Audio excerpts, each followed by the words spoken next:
How to fix Google Assistant not working on your Android device.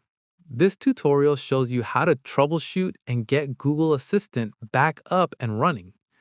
First, go to your home screen and long press on the Google app icon. After that, tap on the App Info or the I button to go directly to the app settings page. From there, tap on Storage to open the storage settings. At this point, tap on Clear Cache to remove any corrupted temporary files that may be causing Google Assistant to malfunction. In the next step, go back to the App Info page and tap on Force Stop to completely shut down the app. Following this, leave it for a few seconds and then tap Disable Force Stop to allow the app to run normally again. Once done, go back to your home screen and open the Google app.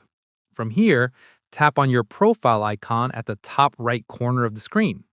At this stage, tap on Settings to open the Google App settings.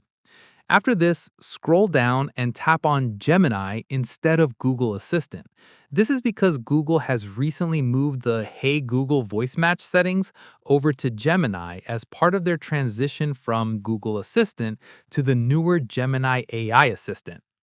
Once completed, tap on Talk to Gemini hands-free to open the voice activation settings.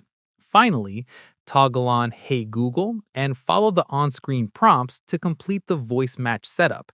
Say the words shown on the screen so Google can recognize your voice and activate whenever you say Hey Google. And that's it. If this guide helped you fix Google Assistant on your device, give it a like, subscribe for more Android tutorials, and tap the bell icon for updates. See you on the next one.